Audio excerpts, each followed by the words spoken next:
Morning was not morning for Taurus Jones. The rituals of coffee percolating, bacon simmering on a pan, and a cursory glance at the day's paper existed for others, but for Taurus Jones, they remained foreign and out of reach. I get up every day at 1 a.m., rise from my bed with my wife, Shauna, still slumbering. I put my clothes on in the dark. I usually fold my work clothes up neatly in the bathroom so that I wouldn't wake her. But now I'm used to the dark. Clothes on, get myself together. I'm too tired to walk to the bathroom. Well, I still use the bathroom. I have to. I don't know if you assume that or not. Well, it takes me about 2 minutes to get dressed. I time. Time is very important to me. Every second matters. I leave my house at 1 a.m.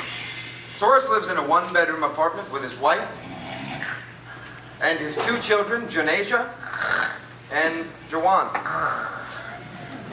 Taurus and his family belong to the 37% of African-American New Orleanians who we deem asset poor. They don't own a home or a second home or a vacation home or a farm or savings accounts, stocks, bonds.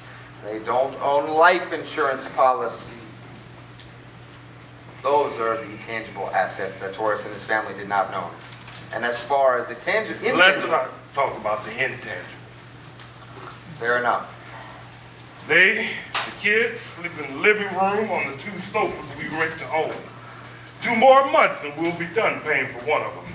We have another year on the other sofa. I don't think they're very comfortable.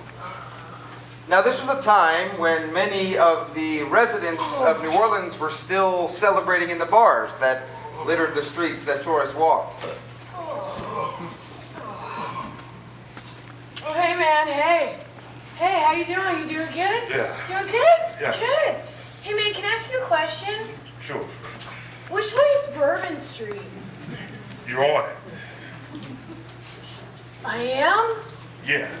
I'm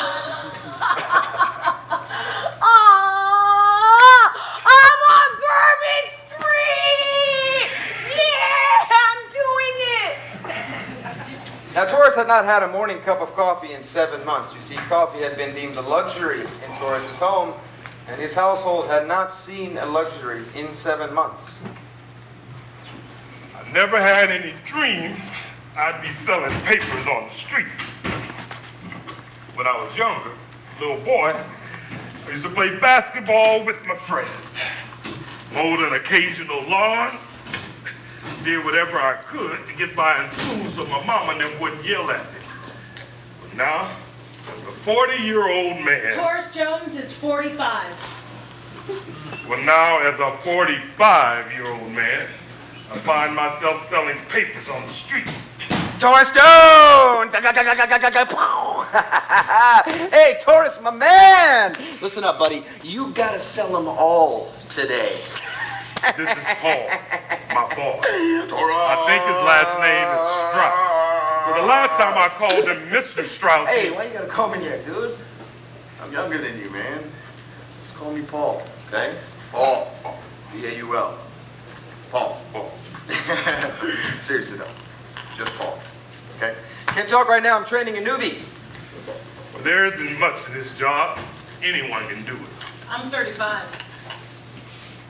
He is about to learn, like me, that selling papers on the side of the road isn't as easy as it looks. The art of selling a paper is essential to this business. Don't look at the paper. Now, you can't just walk up to somebody's car. You will get shot. That's why inviting a paper to be sold is the best way we can sell to these early morning drivers. Don't look at the paper. Just because I'm talking about the paper doesn't mean you have to look at it, right? Right? Right. Okay, now when a car pulls up to you, you must be confident and content like this. Don't look at the papers. Now, you can't be overly confident because then the person in the car will think, screw that cocky paper boy, I'm going to go read online. Can't be too sad either because then they'll just think, Oh, that poor sucker. I want to give him $1. But I don't want to roll my window down for fear that he'll stink up my car with his sadness. Too delicate to take in stride. We have to be aware of what we are expressing on the face. Yes, Torres? Yes, sir. Hey, Paul. Paul, just call me Paul. Paul. Right on, Torres. Hey, Torres has got the best proper face in the biz. Show her your face. Don't be modest now. Let's see what you got. Whoa, he's good. Right? Look at that. Look at that. Thanks, Torres. All right, you got 5 minutes till we get to your stop. Don't! Papers! Just practice the face, all right? Let's go. See? I set my papers up in as neat of a stack as possible. In the late evening hours, with the sun not yet attempting its ascent, Torres looked around the neighborhood where he sold his papers and saw, Few Apollos, then his own, and nicer houses, then his own, and people I'll never meet. he imagined.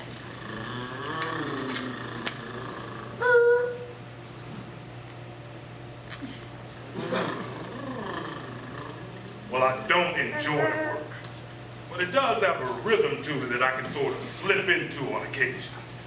You know, the hardest thing about the job, looking at all the cars go by. Well, I sometimes catch myself looking into a new Cadillac or well-preserved Buick at the fine leather seats. The frame is smooth and scratch-free. The people look so comfortable. It's hot early. When I sweat, I really start sweating.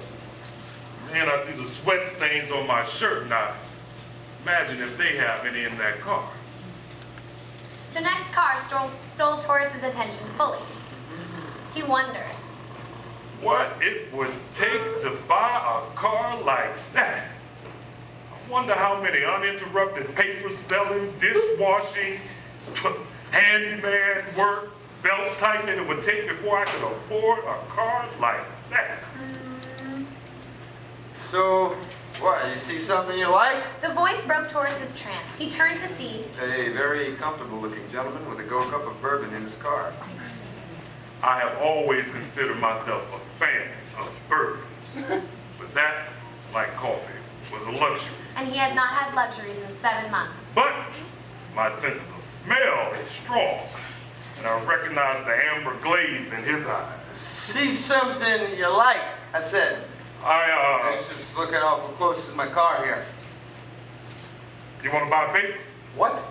The paper. I'm selling the paper. My paper? Can be. I like that. All right, how much?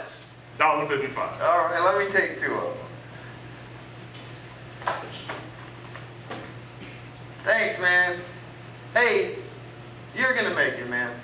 You're gonna make it. I can tell you're gonna get a car like this, and then you'll be fine. I can see it on your face. You know, you're like content and confident. Well, thanks. Yeah. So what do you call yourself, anyways? Torres. No. No. I mean, like, I'm a lawyer. You're a... Oh, my job's so special, it doesn't even have a title. You're a paper man, man. You're a paper man. Don't forget it. All right, paper man. Take it easy. The bourbon drinker drove home, lay down on his leather couch, Well, I don't see that part. but he imagines it. Birds chirping, birds chirping, birds chirping. The morning larks begin to sing. The circumstances that require a 45-year-old man to become a paperman were not uncommon. In a way, Torres Jones was lucky. He had a job, unlike the 52% of working-age African-American men in his city. 7 months and 1 week prior to this day, Torres Jones worked construction. I'm a carpenter. His official title was laborer. I have been at this trade for more than 4 years. I'm the best carpenter here, contract laborer or not. He was very good. Thank you. Well, I take pride in the houses that I've built and rebuilt. Well, sometimes I'll walk around with my kids and I'll point out the different places that I've worked on, and I'll say things like, well, Daddy made that door fit into that frame. Or, see that window? It took us 3 whole days to make that window weatherproof. It's nice to see that the work that you've done is good. And imagine it makes somebody else happy. His last day on the job began like any other, with the slow chatter of men fatigued from the day before. Who gets up too early? But that's a surprise. I just always think of mornings as a cool time. Say, bro, you living in the wrong place, man. There was the slow buildup of energy and activity. They were installing a modest porch on a hall. Torres was hammering boards that were going to be stood on and sat on, when another laborer unceremoniously brought his hammer down on Torres's left hand. Oh, Torres remembered the pain vividly, as the bones in his hand that were so loyal to his brain just a moment before cracked into a dozen pieces. Oh man, you better get to the ER. I don't know, I'm really confused where all your phalanges are supposed to go. You see, this is what a regular human hand is supposed to look like, and then right here, this is what your hand looks like. See how it's kind of all mixed up and finagled away and stuff like that? Now, I've seen this before. You're looking at about a 4-month recovery time. Damn. Don't curse yet. Here's the bill. He didn't have workman's comp. I mean, his title was laborer. But I did get some help. With his bills. Well, they got places to help people like me that work cover our bills. Now, that's a good thing.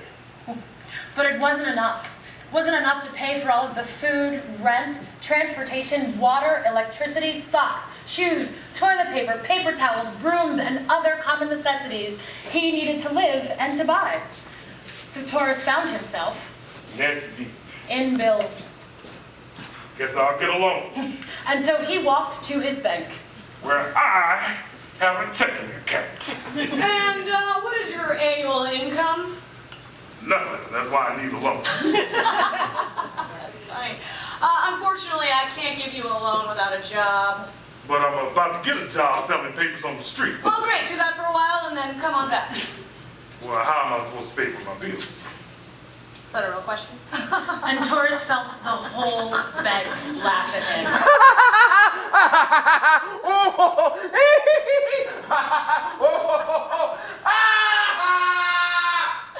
Oh, I'm sorry. That was so funny to me. All right. We're gonna have to say no on this one. I'm really very sorry. Why don't you try Fast Loans down the street? They specialize in helping people like you. Torres's first reaction was, What did you say? I'm sorry. People like me. Oh, what I meant was. Oh, I know what you meant. Oh, let's just calm down here. No, what did you say? Ah, security! Security! but he didn't do that. Come back and see us sometime. He walked the 7 blocks to Fast Loan. What else was he to do? Mr. Jones, have a seat. I'm going to cut right to the chase, Mr. Jones. I'm in the helping business. I'm here to help them, to help them. We all are. People need money and they just can't get it from the banks. That's why there's people like me. That's why there are so many businesses like mine all across the state. 4 times the amount of McDonald's. Did you know that, Mr. Jones? Really? Very interesting. Well, we're all here to help you. You can call me old-fashioned if you want, but I feel like people ought to get the money they need when they need it. Well, I need it. Great. That's great. It really is a shame about your hands, sir. That's so sad how common the problem is. Working men like yourself, you can't catch a break. Well, I'm here to let you know you can catch a break right here at Fast Loans. Mr. Jones, I'm pleased to inform you that I can advance you the money needed to pay your bills. And I can pay your bills today. And I can offer you a generous interest rate of 30% a month. Well, that sounds pretty high. Well, Mr. Jones, that actually is very high, as a matter of fact. But you got to understand that in order to ensure the financial stability of this institution is to offer loans like that. Mr. Jones, may I ask you a question? Yes. Are you lazy? What? No. I didn't think you were lazy. I mean, it's not laziness that got you into this mess, is it? You just want to, get better so you can work, right? Am I right? Right. I'm right. Yeah. Now, if you pay off this monthly rate, your loan will be paid off in no time. Your monthly bill is due every 2 weeks. So if you don't pay your monthly bill, that is the monthly bill within the 2 weeks of the previous monthly bill, well then it just doubles. So that's 60%. No big deal. If you don't pay your monthly bills, that is within 4 weeks of the previous Taurus monthly knew bill, this was then a it bad quadruples. deal. Now, He knew this he would have to get action 2, is maybe rarely 3 more necessary, jobs in but order it's to cover this all loan. part of the security But what that else we was keep he in to do? place so that we can ensure that we continue helping people like yourself. What do you think? Okay.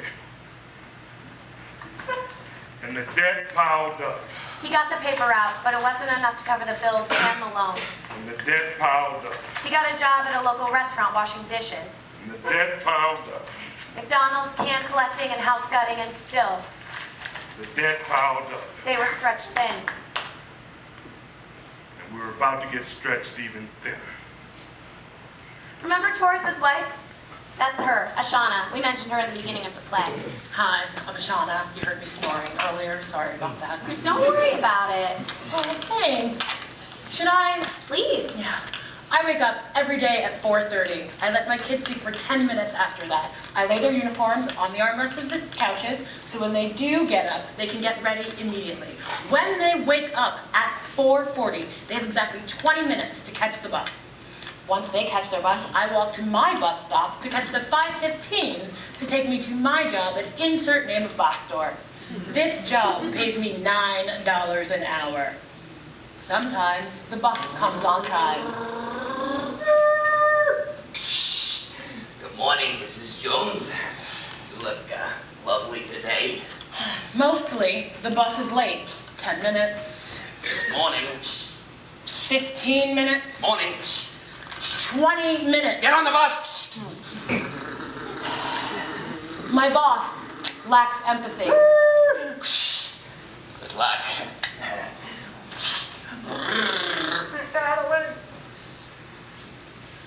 What time does your shift start? 6 o'clock. So here's a hypothetical. You do know what a hypothetical is, right? It's not real, but it's meant to shed light on a real-life situation. Got it? Yes. Great. So I pay someone to be here at 6. That means I expect this person, let's say you, to be at work at a time, to begin work at 6. Now, this person, that means this person, again, let's say you, is expected to be at her place of employment at a time that will allow her to begin work at 6. Are you working right now? No. You're right. You're not. And what time is it? 6:30. Oh my God! It is 6:30. It is 6:30, and here I am wasting my valuable management time instructing you on the basics of punctuality. Now, punctuality means. I know what punctuality means. Wow. Wow. Your attitude is as poor as your concept of time. If you're late again, don't bother coming in. I can fire you without you being in the room. Melvin! Melvin, smile! The customers want to see you smile! We have got to get a car. Well, how in the hell In the do heck, you... in the heck, you can't curse. Heck. Well, how are we gonna do that? I don't know, go down to the car lot and get it financed. You see all these bills in my pocket? Look, if I can't get to work, I can't pay the bills. And if I can't pay the bills, you can't pay the bills. And if we can't pay the bills, I don't know what we're gonna do. Have a good day. Right, sure.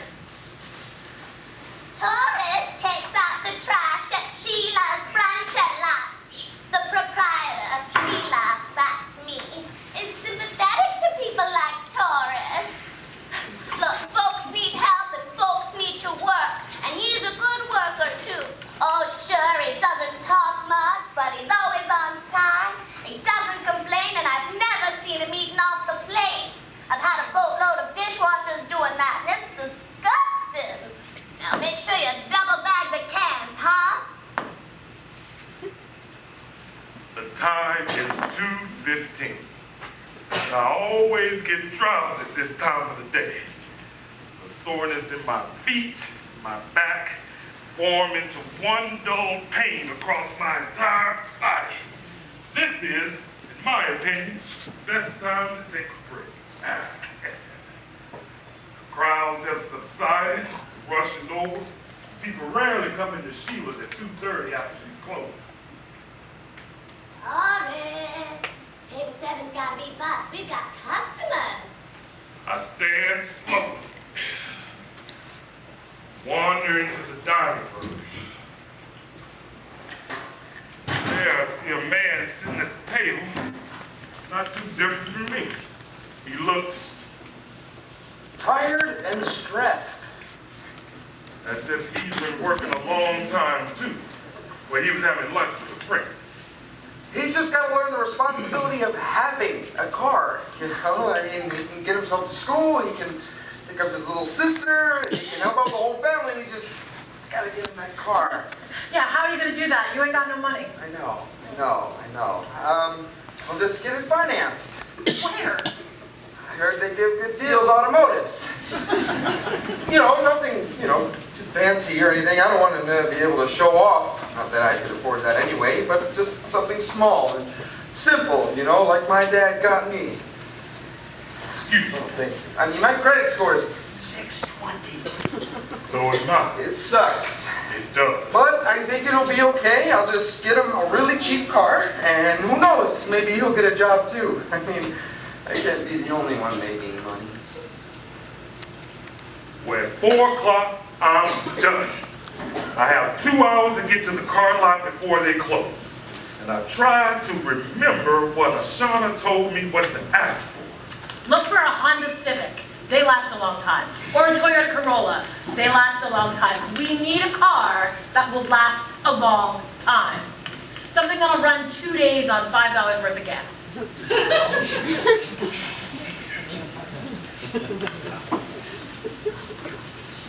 Well, when I get there, I see the white guy from lunch talking to the car salesman.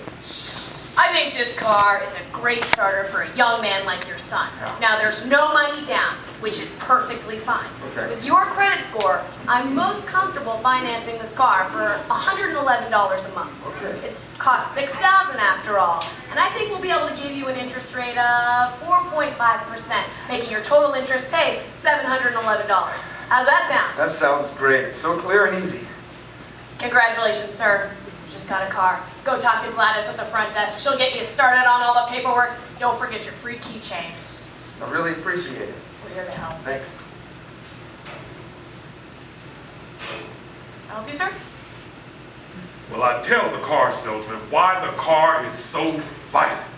Now, I tell the salesman what my credit score is, which is identical to the same guy that just purchased the car. And I tell the salesman in all of the eloquence that I can that my family really needs this car in order for us to pay the bills. And I state as firmly as possible that I work all the time. I try to repeat what Ashana told me about Honda Civics and Toyota Corollas. The salesman responds, I think this car is a great car for your family. It's simple, dependable, and like your wife wisely said, it'll last a long time. Now, there's no money down, which is a problem.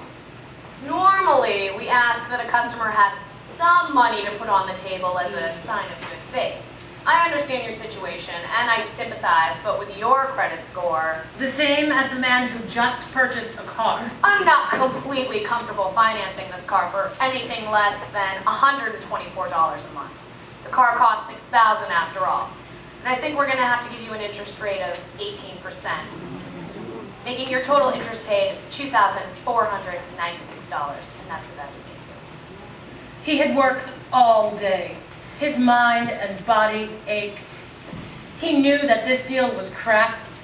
He also knew that he and Ashana would have a hard time paying it off unless they figured out a way to take on more jobs. He dreaded it, but he said, okay.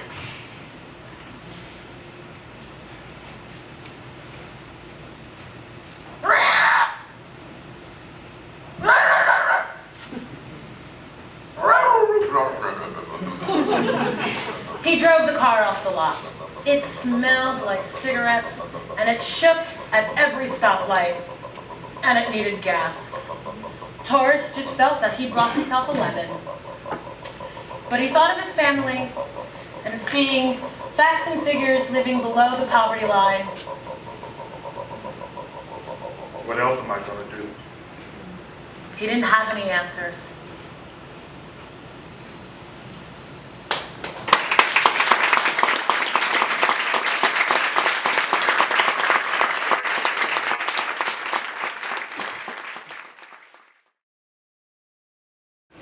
After Katrina, I was writing for the New York Times, and I was sent here to cover the city after the flood.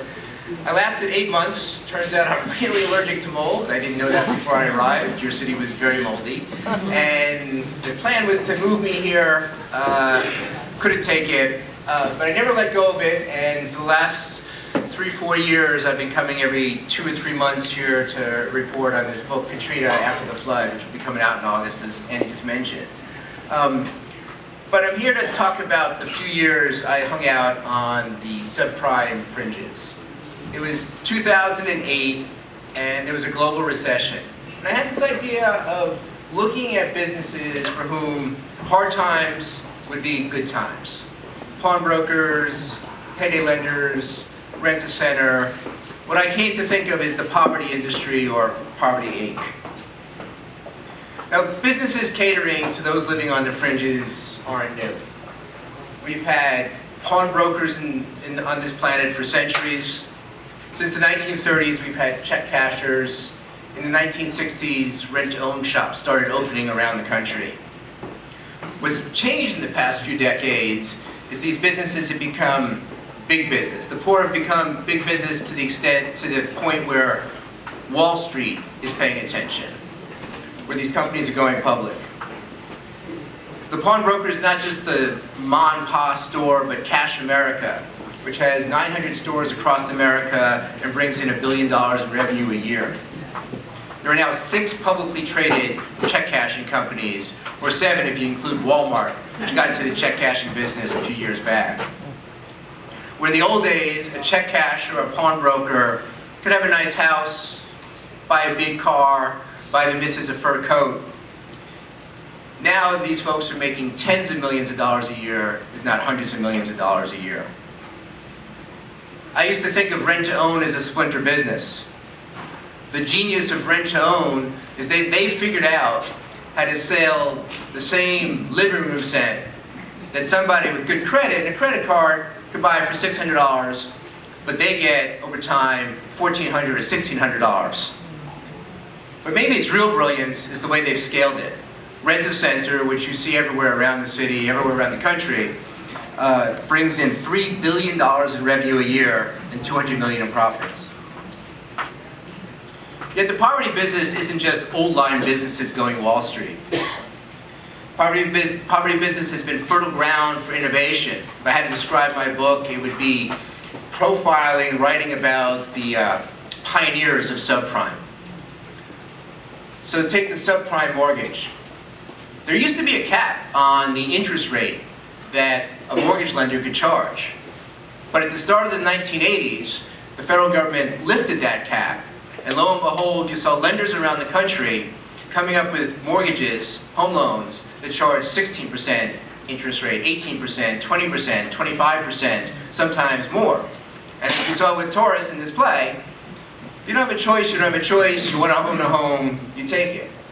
Over time, we all saw that the subprime mortgage attracted the biggest banks in the country, and they started selling them to the working class, the middle class, and to a bunch of people, and helped bring down the economy. The late 1980s also saw the spread of the subprime credit card. So some intrepid entrepreneurs had this idea of giving credit cards to those expressly turned down by the banks. They would charge an application fee, they would charge a processing fee, they would charge an initiation fee, they would give you a limit of, say, $300, and then if you went over that, they would penalize you for that. They charge these exorbitant interest rates, again, 25, 35. There was one subprime credit card literally was charging 72% APR a year.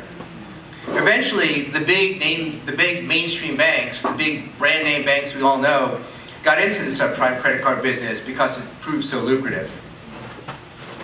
The late 1980s also saw I also saw one of the more ingenious businesses I came across, the refund anticipation loan.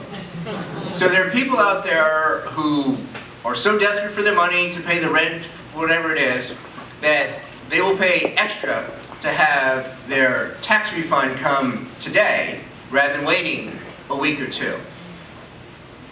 These places, Jackson Hewitt, Liberty, we see them every January, we see them around.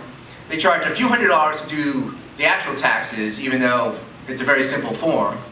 And then they charge triple-digit interest rates to get your refund right away. At its peak, it was a $4 billion a year business that mainly came from siphoning off money from earned income tax credit, which might be the single most successful anti-poverty program we've ever come up with. Then there's the auto title loan, a particularly noxious loan. Imagine a pawn loan, except for instead of bringing in a ring or a television, you're bringing in the title to your car. It's a very valuable piece of collateral, but they're still charging interest rates up to 300, 400% on that loan.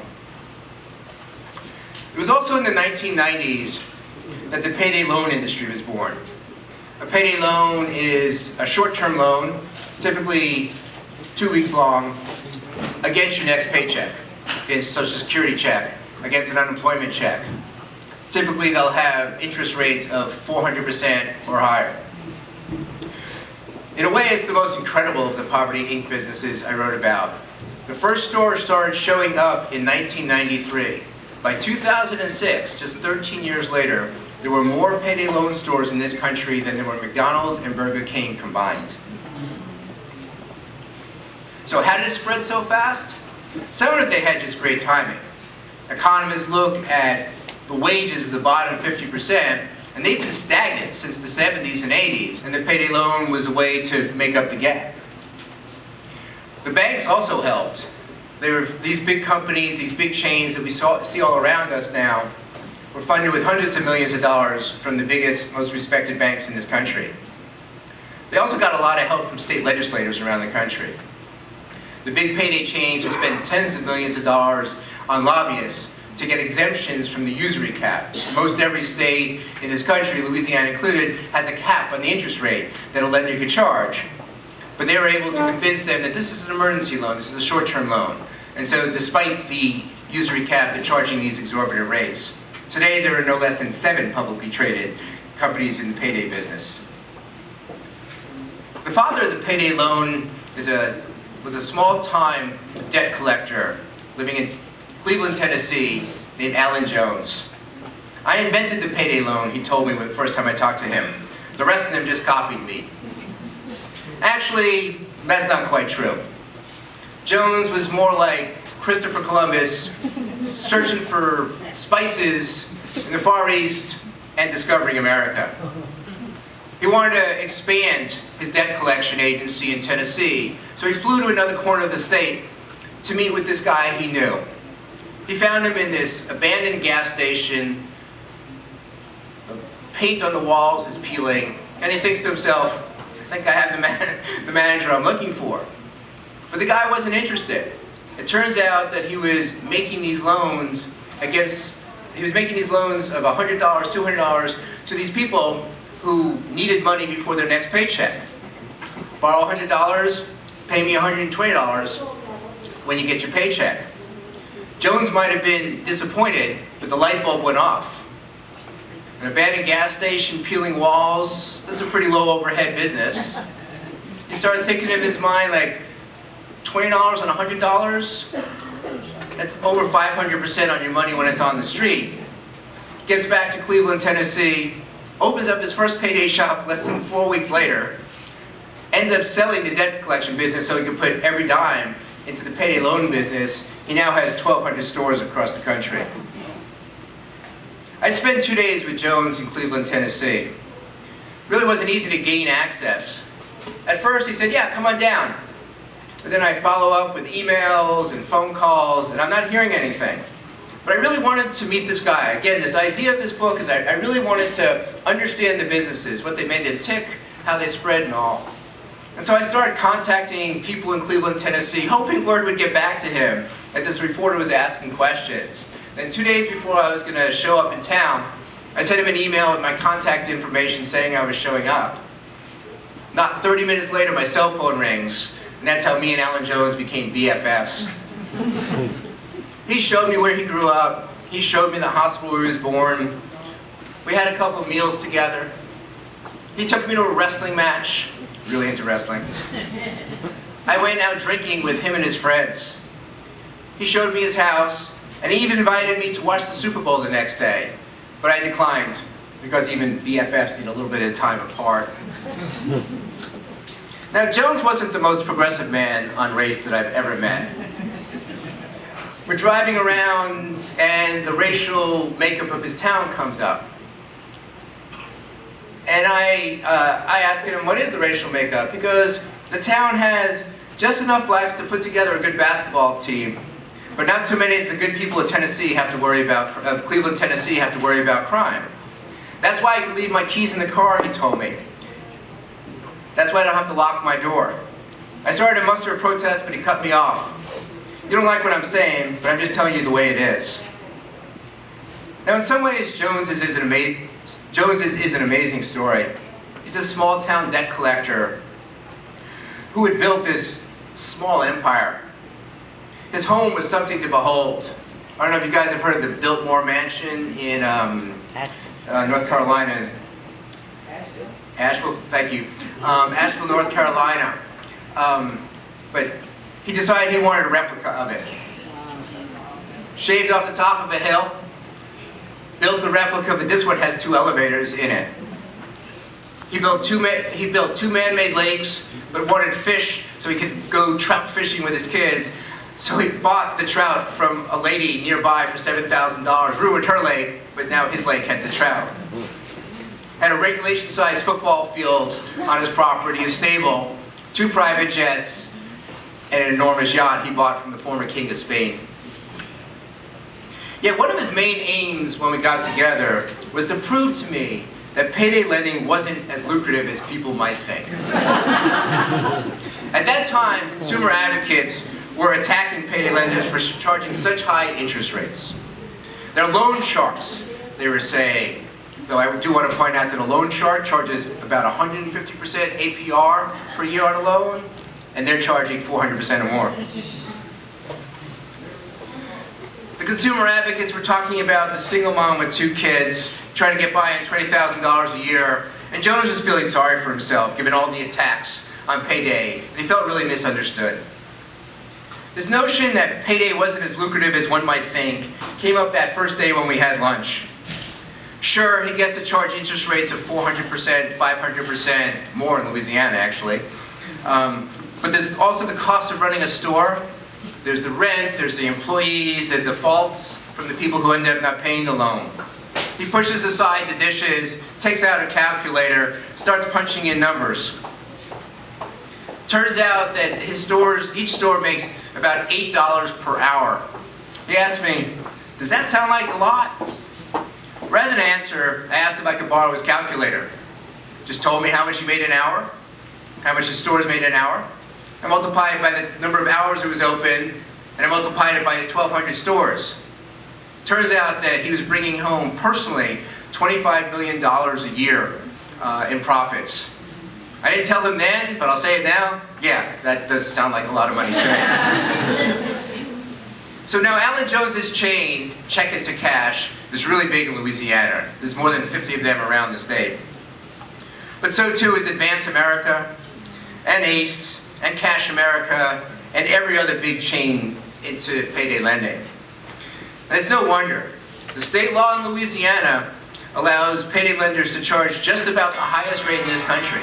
Depending on how much money you borrow, you're going to be paying you're going to be paying fees that work out to an interest rate of between 400 and 800% in the state of Louisiana.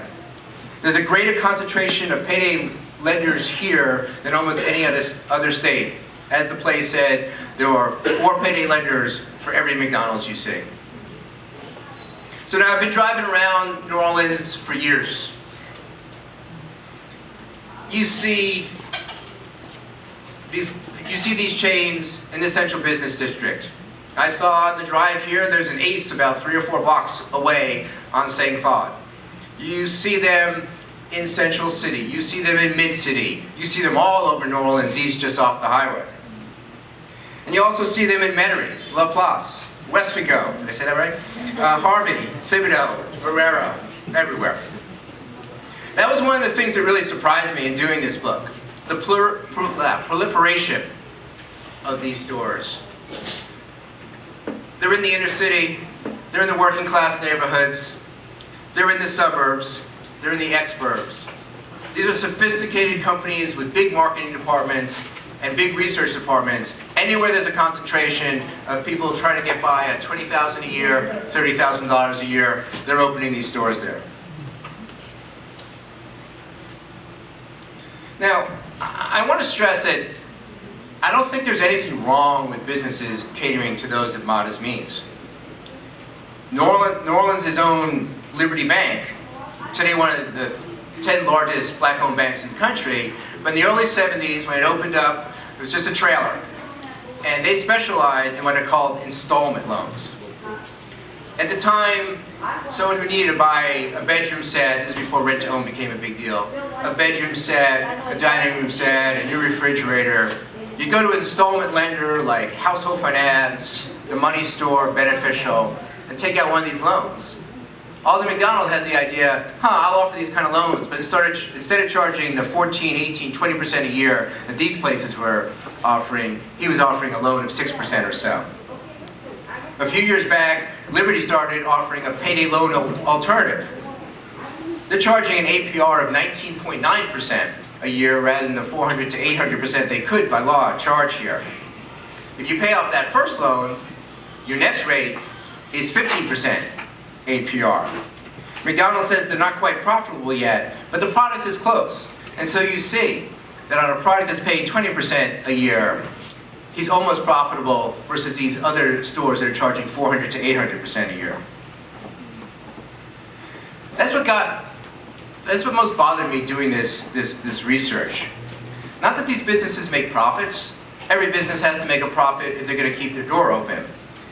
It's that these businesses are making a lot more money on the working poor than they are on their other customers. They're making more money on the working poor than other lenders are making on the professional customer, the customer with good credit. Why did all these mainstream banks get into the subprime mortgage business? Because subprime mortgages were giving 2.5 times the profit as a regular, traditional mortgage. The same with the subprime credit cards. They're offering profits at 2 or 3 times per customer compared to what you'd be getting for your traditional customer, professional customer, someone with good credit. Right now I'm working on an article about subprime auto loans. I heard all of you gasp at 18%. I've been talking to people who have loans paying an APR, an annual percentage rate of 25%. Someone with good credit could get a loan for about 5% now on a car. These are riskier borrowers, but they're not 4 times riskier. The fat profits that subprime auto lenders are making is why General Motors back in 2010 bought one of the biggest subprime lenders out there. Recent years, last few years, we're seeing the big private equity companies get into subprime auto lending because it pays so much. It also came up during the show, the racial disparity. Several studies have showed that if you're black or Latino, you're going to pay about 50% more on your interest rate than if you're a white customer with the exact same credit rating. Another example of the obscene profits are the check cashers. Now, in New York, where I live, they're allowed to charge 2%. Here in Louisiana, you're allowed to charge 10% on the face value of a check. I see it as a poverty tax. You make $20,000 a year, $2,000 of it is going to the check casher. Payday loans raise another moral issue. Now these are dangerous financial products. The person's so desperate for a quick $300 now that they'll pay these exorbitant interest rates. How in 2 weeks are they going to have the $300 plus the $60 in fees they're going to have to pay on their loan? The answer is they don't. According to the payday lending industry, the average payday lending customer takes 2 or 3 months to pay back that loan. So it ends up they're borrowing $300 and they end up paying $200, $300 in fees on that loan. The payday loan was sold to state legislators as an emergency loan. Yet, again, even from the data the payday lenders themselves provide, the average customer is taking out 12 of these loans a year. That's not an emergency loan. On the face value of a check. That's just an expensive way, ridiculously expensive way to balance your checkbook. I would meet people, they borrow $500. They're going to owe $575 in 2 weeks. They don't have it. They go to the store B, borrow $600 from that store so they can pay back store A.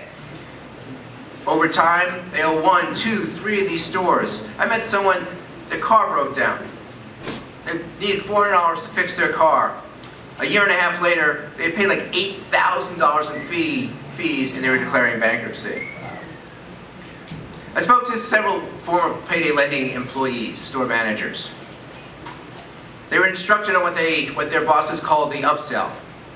You go in and ask for $300, but you qualify for $500. So they try to upsell you so you borrow $500.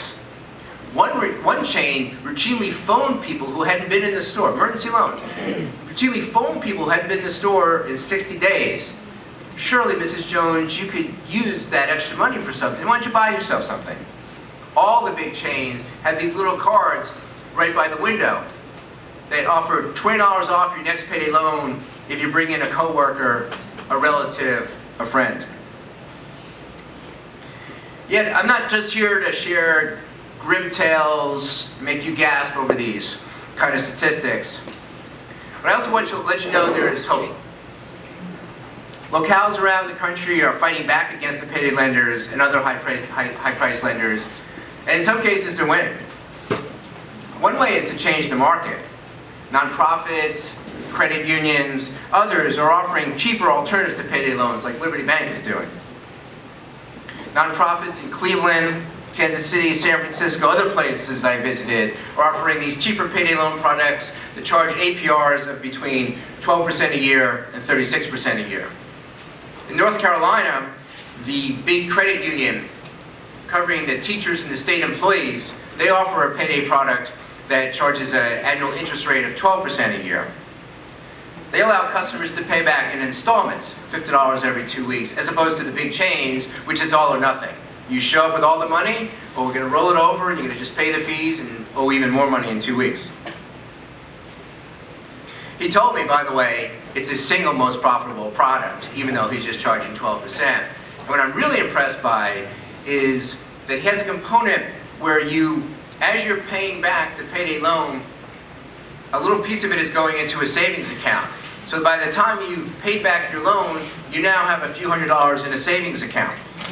As he explained, we're looking to use the payday loan to try to build good habits. And as an aside, you have $300 or $400 in a checking account, in a savings account, all these businesses go away, or most of these businesses go away. You don't go to a payday lender for a quick $300 if you just borrow it from yourself. On that front, lots of organizations here in New Orleans, across the country, are working on asset building projects. Another way locales are fighting back is through the legislature or the ballot box. At its peak, payday lending was legal in 38 states in this country. North Carolina in the early 2000s was the first to kick out the payday lenders, or not kick them out, to cap the rates they could charge at 36%. Montana, Arizona, New Hampshire, Oregon, the payday lenders were capped, their rates were capped in each of these states. Illinois, Washington State, Colorado. There were restrictions put on the payday loans in those states too, limiting people to 6 loans a year, 8 loans a year. In Florida, they came up with a system where they're capping what you could charge at $10 per 100. That's a very high interest rate, still works out to 250%, but it's not 400% or more. And they also have a database, and they limit you to 1 payday loan at a time. In Louisiana and most states, no one's paying attention. People would have 2, 3, 4 of these at a time. Consumer advocates scored probably no bigger victory than in Ohio. The resulting legislative battle was a bruising one that lasted months. The national payday lenders hired lobbyists and sent them to Ohio. The The local state association hired lobbyists. All the big chains hired lobbyists. Alan Jones, who I was talking about earlier, he flew one of those private jets and testified at a hearing, and then people pointed out that he flew a private jet and kind of undermined his argument. And in the end, it didn't make a difference. The House passed the payday cap bill by a vote of 69 to 26. The measure passed by an even greater margin in the Senate. The governor signed the bill, and not 24 hours later, the payday lenders announced they were sponsoring a ballot initiative that would undo the legislation that the governor just signed into law. Now, the payday lenders would spend more than $20 million on TV ads during that fight. Those in favor of a cap would spend a few $100,000. But they did some smart things. They ran a focus group. They learned that people were uncomfortable with this idea of nanny government, of the government imposing a cap on the rates. Until the facilitator mentioned that they were charging interest rates of 391%. The people gasped, and they decided, like, we're going to set up our political action committee. We're going to rename our political action committee. So it would be stamped on every brochure, every mailing. Is 391% too high? Well, yes, on Proposition 5. Now, the payday lenders had money, but their opponents had volunteers, hundreds of them around the state. They held community forums. They visited all the editorial boards of the big papers around the state. Every single newspaper endorsed a cap on the payday lenders. In the end, despite getting outspent so badly, the ballot initiative was carried with a vote total of 63%. Actually, as an aside, every time this has been on a ballot, it's overwhelmingly passed. The challenge is getting it on a ballot. Now, it wasn't a total victory. The lenders figured out ways around the cap. Sure, they would charge 28% interest on their loans, but they started charging a loan origination fee. They'd have the same customers come in every other week, but they charged them for a credit check. The more aggressive companies gave them their money in a check and then charged them a check cashing fee. In some cases, they were charging more than 391%. Yet it was hardly for naught. The payday lenders are doing less than half the volume than they were before the law. And of course, there are attempts to close the loopholes.